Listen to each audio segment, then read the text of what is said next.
Hello guys, আসসালামু আলাইকুম। আপনারা সবাই কেমন আছেন? আলহামদুলিল্লাহ, আমি আপনাদের দয়ায় অনেক ভালো আছি। বিয়ে স্বামী মানে এমন একটা বিষয়, কি বলবো, একটা বাবার সারা জীবনের সঞ্চয়ের টাকা একটা মেয়ের পিছনে খরচ হয়ে যায়।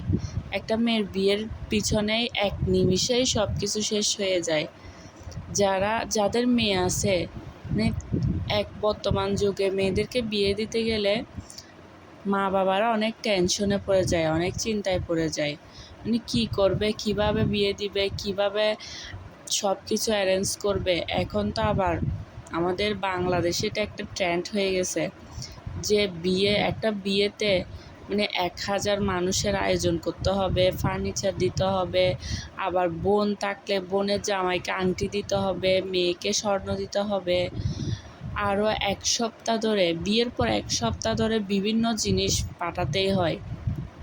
এগুলা তো একটা এখন সচরাচর দিতেই হয়, বাধ্যতামূলক। যাদের টাকা আছে তাদেরটা অন্য কথা, কিন্তু যাদের টাকা নাই তারা কি করে? তারা বুঝতেই পারে না কীভাবে কী করবে, অনেক কষ্ট পায়। অনেক মা বাবা আছে মেয়েকে এগুলা দিতে না পারার কারণে নিজেরা অনেক ছোট মনে করে। আবার অনেক মেয়েদেরকেও এটা শ্বশুর বাড়িতে গিয়ে অনেক অপমানিত হতে হয় যে তার মা বাবা কেন কিছু দেয় না, এটা করে নাই, ওটা করে নাই। তবে সব ফ্যামিলি কিন্তু এক না। এখনও অনেক কিছু ফ্যামিলি আছে যারা এগুলা দেখে না, যারা বলে শুধু আমাদের যাকে আনছি সে যেন ভালো হয়, সে ভালো হলেই হবে। কিন্তু বেশিরভাগ ফ্যামিলি খোটা দেয়, কোরবানে গরু দেয় নাই কেন, ঈদে দেয় নাই কেন, সে দেয় নাই কেন, অনেক কথা। আচ্ছা ভাই, একটা মা বাবা একটা মেয়েকে 20-25 বছর ধরে মানুষ করছে কষ্ট করে, তার পেছনে এত টাকা খরচ করছে, পড়ালেখা করাইছে, মানুষের মতো মানুষ করছে, কিন্তু তার মা বাবার কোনো কাজে আসবে না সেগুলা। দিন শেষে শ্বশুর বাড়িতে গিয়েই এইসব কিছু কাজে আসবে। তারপরও কেন মানুষ এত কিছু চায় আমি বুঝি না। যাই হোক, দেখেন এখানে আমরা বিয়েতে গেছি, এখানে সব কিছু আয়োজন চলতেছে। দেখেন এখানে বাবুর্চিরা রান্না বান্না করছে, কিভাবে আমার হাজব্যান্ড কিভাবে রান্না করছে, ওরা কিভাবে কি করছে সব কিছু একটু ক্লিপ নিছে আসলে। এখন ও এখানে সব কিছু রান্না ক্লাবেই ছিল ওদের বাবুর্চিদের সাথে, ও কিভাবে কি করতেছে ওগুলো সবগুলো দেখতেছিল।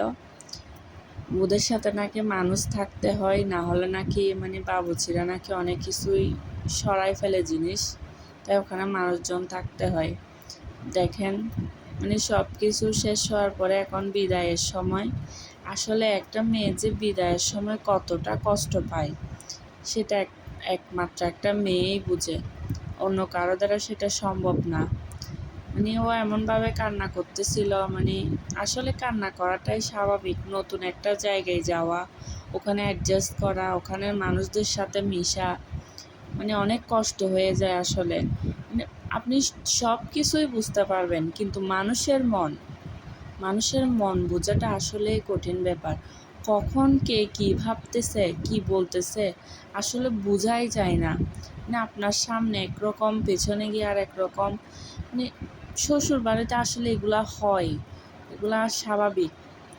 ওখানে গিয়ে কিভাবে কি করবে, মানুষজন কেমন হবে, কি আচরণ করবে, ভালো হবে নাকি খারাপ হবে, আসলে এগুলাই মাথায় ঘুরে। যাই হোক, আপনারা সবাই ওর জন্য দোয়া করবেন যাতে সুখে শান্তিতে সংসার করতে পারে, মানুষগুলো যাতে ভালো হয়। আর আমাদের ভিডিওগুলো যদি আপনাদের ভালো লেগে থাকে অবশ্যই লাইক, কমেন্ট, শেয়ার করবেন। আর আমাদের পেজটিকে অবশ্যই ফলো করে দিবেন।